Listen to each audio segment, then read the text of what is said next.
बच्चों, कैसे हो आप सब? तो बच्चों आज हम डिस्कस करने वाले हैं आपके साथ हरियाणा आयुष का काउंसलिंग प्रोसेस क्या रहने वाला है। जो भी हरियाणा स्टेट के बच्चे हैं, ओपन स्टेट का मतलब लिखा हुआ है बच्चों, ओपन स्टेट का मतलब होता है कि बाहर स्टेट के बच्चे आके यहाँ के प्राइवेट कॉलेजेस के लिए काउंसलिंग करा सकते हैं। ठीक है, चलिए टाइम वेस्ट नहीं करते हैं, स्टार्ट करते हैं। सबसे पहला बेटा आता है एलिजिबिलिटी, देख लेते हैं कि इंडियन सिटीजन होना चाहिए, हरियाणा रेजिडेंट होना चाहिए, ठीक है, नीट यूजी क्वालिफाइड होना चाहिए एज पर रूल्स, ठीक है, एंड मिनिमम नीट मार्क्स होने चाहिए, 17 ईयर्स का हो जाना चाहिए 2026 तक, ठीक है, ये सब बातें याद रखो। उसके बाद for Chandigarh college submit proper category documents, ठीक है, management quota open to student from all over India. Management quota मतलब सारे इंडिया के बच्चे मैनेजमेंट कोटा के लिए अप्लाई कर सकते हैं। आपको पता ही है कि ओपन स्टेट है, ठीक है। चलिए, who is considered a Haryana resident, मतलब डोमिसाइल की बात हो रही है। आपने स्कूल कॉलेज करा है हरियाणा से, आपके पेरेंट्स काम करते हैं हरियाणा में, बोर्ड है ना, हरियाणा गवर्नमेंट के साथ या फिर बोर्ड कॉर्पोरेशंस के साथ या फिर सेंट्रल गवर्नमेंट के साथ, पेरेंट्स हरियाणा के पेंशन के मतलब एलिजिबल हैं अगर, your family has a permanent home in Haryana और लिव्ड, है ना, यानी 15 साल के आसपास, 15 साल से ज़्यादा अगर रहें तो वाइफ ऑफ हरियाणा रेजिडेंट, और आप हरियाणा में बॉर्न हुए हैं, ठीक है। Who is considered a Haryana resident, okay, certificate must be issued by DM, deputy commissioner, sub divisional officer, यानी डोमिसाइल की बात हो रही है बेटा। इन सम केसेस गवर्नमेंट एम्प्लॉइज, ठीक है, गवर्नमेंट एम्प्लॉइज जो होते हैं हरियाणा के वो भी। स्पेशल रिलैक्सेशन की बात करें, if you studied in Haryana school college you may not need a separate domicile, ठीक है, यानी अगर आपने स्कूलिंग करी है तो भी आपको डोमिसाइल, अलग से डोमिसाइल की जरूरत नहीं है, ठीक है। Leaving the course, bond rule मतलब क्या होता है कि आप अगर कोर्स छोड़ देते हो, आप मान लो डिग्री कर रहे हो और आपने छोड़ दिया, तो बॉन्ड कितना, एक तरीके से यहाँ पे, if you leave the course after the allowed time you must pay full course fee, ठीक है। अगर जो भी अलाउड टाइम है उसके बाद आप छोड़ते हो तो जो पूरी पैसे आपको देने पड़ेंगे, ठीक है बेटा, पूरे पैसे आपको देने पड़ेंगे, जो भी कोर्स फीस उनकी होगी बची हुई। मान लो 1 साल कर लिया, 4 साल का बचा हुआ है तो 4 साल आपको पूरा देना पड़ेगा, ठीक है। इन श्री कृष्ण आयुष यूनिवर्सिटी, इस यूनिवर्सिटी की बात करें तो 5 lakh plus full course fee, यानी फीस तो देनी ही देनी, साथ में 5 लाख रुपए और भरने हैं, ये बॉन्ड है, ठीक है। इंपॉर्टेंट गाइडलाइन क्या है, फिजिकल प्रेजेंस कंपलसरी है बेटा जब रिपोर्टिंग करोगे आप, है ना। Bring all original document for verification, ठीक है। Seat allotment is based on NEET UG merit and field choices, clear. Second and third round counselling की बात करें, इफ सीट रिमेन वैकेंट, है ना, अगर राउंड 1 के बाद भी सीट खाली रह जाती है तो ऑब्वियसली बात है राउंड 2 और राउंड 3 होगा, ठीक है। अपग्रेडेशन होता है, मतलब राउंड 1 में आपको सीट मिली, आपने कहा यार मुझे और बेटर कॉलेज मिल सकता है तो अपग्रेड करोगे और राउंड 2 में आ जाओगे। राउंड 2 में भी आपको लगता है अपग्रेड करके बेटर कॉलेज मिल सकता है तो आप राउंड 3 में आ जाओगे, ठीक है। ऑलरेडी रजिस्टर कर, अगर जिसे रजिस्टर कर दिया है उसको फिर से रजिस्टर नहीं करना है, लेकिन फ्रेश चॉइसेस हर बार आपको भरनी है हर राउंड में, ठीक है। जिसको एडमिशन मिल चुका है आप अपनी करंट सीट को रख सकते हैं, ठीक है। अगर आपको अपग्रेडेड सीट मिल जाती है तो आप पुरानी सीट को छोड़ सकते हैं, और न्यू चॉइस तो भरनी है अपग्रेडेशन के बाद भी, ठीक। कोई डाउट हो रहा हो, कमेंट सेक्शन खुला हुआ है बेटा, पूछ सकते हो। डिस्क्रिप्शन में आपको गूगल फॉर्म का लिंक दिया होगा, आपकी जो क्वेरी है वहां पे डाल दो, एंड टेलीग्राम जरूर ज्वाइन कर लो, वो मेरा पर्सनल टेलीग्राम है जहां पे मैं आपसे कनेक्टेड रहूंगा एंड आपके डाउट्स क्लियर होते रहेंगे साथ ही साथ, ठीक है। सेकंड थर्ड राउंड काउंसलिंग की बात करें तो सिक्योरिटी फी बेटा कितनी है, पहले तो गवर्नमेंट कॉलेज सिर्फ भरोगे तो 5,000, प्राइवेट भरोगे तो 50,000, ठीक है। बिना सिक्योरिटी फी भरे आप पार्टिसिपेट नहीं कर सकते। What happens to the security fee, adjust हो जाती है, if you join the allotted seat amount is adjusted, ठीक है। मान लो आपने कॉलेज मिला, आपने ज्वाइन कर लिया, तो जो भी फर्स्ट ईयर की फीस होगी उसी में आपकी सिक्योरिटी मनी एडजस्ट कर दी जाती है। कब वो पैसे चले जाएंगे आपके, जब आपको सीट मिली लेकिन आपने ज्वाइन नहीं करी, आपने सरेंडर कर दी सीट, आपने गलत इंफॉर्मेशन दी या फिर आपने डॉक्यूमेंट सबमिशन सही टाइम पे नहीं किया, ठीक है। अगर सीट नहीं अलॉट होती तो पैसे वापस आने ही आने हैं, क्लियर। मॉपअप राउंड की बात करें, happens if seats are still, बिल्कुल सही बात है, राउंड 3 तक तो सीट्स रह ही जाती है तो मॉपअप राउंड भी होता है, ठीक है। कौन पार्टिसिपेट नहीं कर सकता है, जिसने ज्वाइन कर ली है सीट राउंड 1 2 में, स्टूडेंट्स ऑलरेडी एडमिटेड, अगर किसी ने एडमिशन ले लिया है ऑलरेडी तो, ठीक है। जिसने कैंसिल कराया एडमिशन, है ना, with proof, to participate you must cancel your admission with proof, ठीक है, कि हमने पुरानी वाली सीट छोड़ी है। मॉपअप राउंड में आप अभी भी पार्टिसिपेट कर सकते हो, लेकिन बस वही है कि पुरानी सीट जो छोड़ोगे उसमें सिक्योरिटी मनी चली जाएगी, तो आपको फिर से पेमेंट करके पार्टिसिपेट कर सकते हो, ठीक है। न्यू कैंडिडेट रजिस्टर कर सकते हैं, ओल्ड कैंडिडेट को रजिस्टर करने की जरूरत नहीं है, और जो अपग्रेडेशन के लिए जा रहे हैं वो तो अपग्रेड के लिए जा ही सकते हैं, fill fresh choices and you can opt for upgradation, ठीक है। चलिए जी, सिक्योरिटी फी की बात करें भाई, 5,000 50,000, बिना सिक्योरिटी फी क्या पार्टिसिपेट नहीं कर सकते हैं, और ये भी आपकी फीस इस एडजस्ट हो जाएगी, मॉपअप राउंड में भी वही रूल्स होते हैं, ठीक है। रिफंड होगा अगर कोई सीट अलॉट नहीं होता है तो।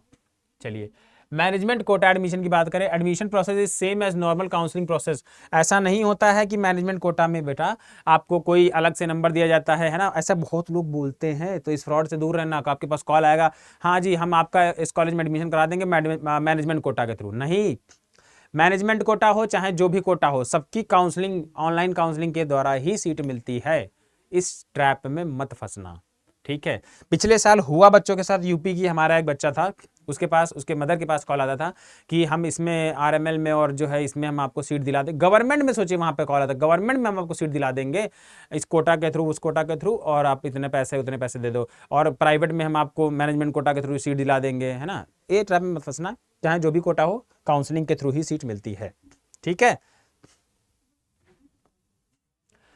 एनआरआई कोटा अगर एडमिशन लेना है तो क्या है, एनआरआई के लिए बेसिकली एलिजिबल कैंडिडेट कौन कौन है, ये सारे कैंडिडेट एलिजिबल है एनआरआई कोटा के लिए, ठीक है। उसके बाद बात करते हैं प्रायोरिटी ऑर्डर क्या रहेगा। पहले इनको प्रायोरिटी दी जाएगी, फिर उनकी चिल्ड्रन ऑफ एनआरआई प्रायोरिटी दी जाएगी, उसके बाद अदर स्टेट्स वाले एनआरआई को प्रायोरिटी दी जाएगी, फिर अदर स्टेट के चिल्ड्रन को दी जाएगी। Clear. If NRI seats remain vacant, अगर खाली रह जाती हैं, after 2 rounds given to foreign nationals NEET qualified if still vacant, government colleges converted to general category, okay ठीक है, and private colleges converted to management quota, ठीक है। Government college में जो भी सीट रहेंगी जनरल कैटेगरी में कन्वर्ट हो जाएंगी। अगर एनआरआई कोटा की सीट्स रह जाती है खाली, और प्राइवेट में एनआरआई कोटा की सीट्स रह जाती है, तो उसको कन्वर्ट कर दिया जाता है मैनेजमेंट कोटा में, ठीक। एनआरआई कैटेगरी की बात करें और तो स्पेशल केस क्या है, you can also apply if your close relative is NRI, जैसे कि uncle aunt grandparent cousins, ठीक है। Must be blood relation, must be living abroad and must have acted as your guardian. मतलब इसलिए होता है बेटा, स्पॉन्सर का मतलब यही होता है कि स्पॉन्सर उसमें आप कराएंगे, बॉन्ड भराएंगे कि हाँ हम आपकी फीस देने के लिए सज्ज खड़े हैं, मतलब हम आपकी फीस भरेंगे, इस बच्चे की फीस भरेंगे, हम स्पॉन्सर हैं इस बच्चे के, ठीक है। Important rules, higher priority is given to category order even if the lower category has better rank, ठीक है।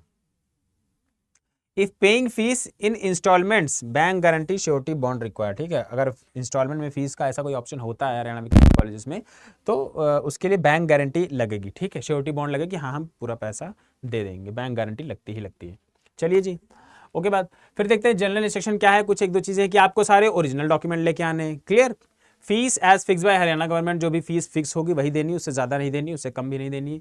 जो भी कैटेगरी है कोटा के, है ना, उनको वैलिड सर्टिफिकेट, जैसे फ्रीडम फाइटर हैं, जैसे हमारे पीडब्ल्यूबीडी हैं, तो उनके जो रिलेटेड सर्टिफिकेट होते हैं वो आपको प्रोवाइड करने रहेंगे, वो भी ओरिजिनल एंड अपडेटेड, पुराने नहीं, ठीक है। अगर कोई सीट खाली रह जाती है तो उसको कन्वर्जन दिखाया, बेसिकली इसी को बोलते हैं कैटेगरी कन्वर्जन, ठीक है।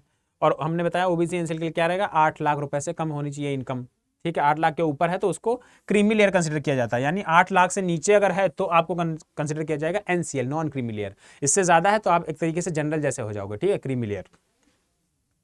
एक्स सर्विसमैन, फ्रीडम फाइटर है ना, freedom fighter rule must submit certificate and undertaking, ठीक है।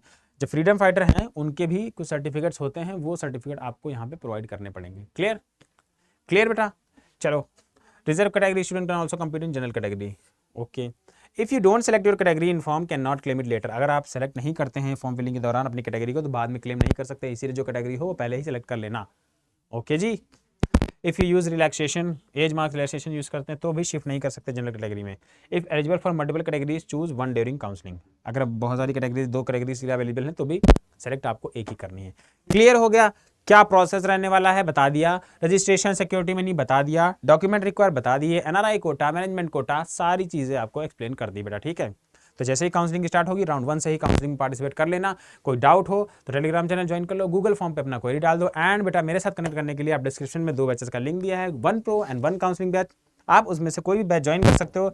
मैं बैच के बारे में 1 मिनट का इंट्रो आपको दे देता हूँ कि उसमें क्या क्या अवेलेबल है। आप जाओगे अड्डा 247 पे, पहली वेबसाइट पे क्लिक करोगे, ऑल कोर्सेज में जाके UG and PG entrance exam, और यहाँ पे आपको दिखेगा नीट, और आप आ गए नीट काउंसलिंग में, सिंपल। यहाँ पे दोनों बैचेस आपको दिख जाएंगे। जैसे ही 1 प्रो काउंसलिंग पे जाते हो, 1 प्रो काउंसलिंग में आपको एक मेंटोर मिलता है, जैसे मैं बात कर रहा हूँ आपसे, या तो मैं मेंटोर होऊंगा या मेरे जैसा कोई और एक्सपर्ट मेंटोर होगा जो आपसे चैट में इन्वॉल्व होगा, व्हाट्सएप चैट के थ्रू आप उससे डाउट क्लियर कर सकते हो, ठीक है। उससे ही आप अपनी प्रेफरेंस लिस्ट भी मांग सकते हो, उनसे ही आप अपनी मांगोगे प्रेफरेंस लिस्ट, ठीक है। यही प्रेफरेंस लिस्ट है, ठीक, ये प्रेफरेंस लिस्ट है, क्लियर। उसके बाद बात करें बेटा, नीचे आओगे, नोटिसेज आपको प्रॉपर मिल जाएंगे कम्युनिटी में, जिस कम्युनिटी में आप ऐड होगे, और आपको मिलेगा 1-to-1 काउंसलर चैट सपोर्ट, ठीक है। मतलब व्हाट्सएप चैट पर आप बात कर सकते हो और वही जो एक्सपर्ट होंगे वही आपको आपकी प्रेफरेंसेस देंगे, आपके नंबर बताओगे आप उनको, आपके मार्क्स को एनालाइज करेंगे, आपकी रैंक को एनालाइज करेंगे और उसके अकॉर्डिंग जो भी प्रेफरेंसेस आपके लिए बेस्ट होगी तैयार करके आपको व्हाट्सएप पे प्रोवाइड कर दी जाएगी। ठीक है, बाकी जो भी डाउट्स हैं आप उनसे और डाउट्स भी क्लियर कर सकते हो। 6 महीने के लिए आप उनके साथ 1 to 1 कनेक्टेड रहोगे। ठीक है, मेरे साथ अभी भी पिछले साल के बच्चे अभी भी कनेक्टेड हैं, उनके क्वेश्चन आ रहे हैं सर मेरी पिछले साल की सिक्योरिटी मनी नहीं आई। अभी मैंने 1 महीने पहले तक उनको प्रॉपर गाइड किया कि कैसे सिक्योरिटी मनी आएगी। ठीक है, तो उसकी टेंशन नहीं लेनी है, 1 to 1 काउंसलर चैट सपोर्ट आपके साथ हमेशा खड़े रहेंगे। तो चलिए बच्चों, मिलते हैं नेक्स्ट वीडियो में, तब तक के लिए bye bye, all the best. Comment section खुला हुआ है, उसको ज़रूर लिखिए, उसमें आपके जो डाउट्स हैं, गूगल फॉर्म में डाउट्स लिखिए, टेलीग्राम चैनल ज्वाइन की एंड बैच में एनरोल कर सकते हैं। ठीक है बच्चों।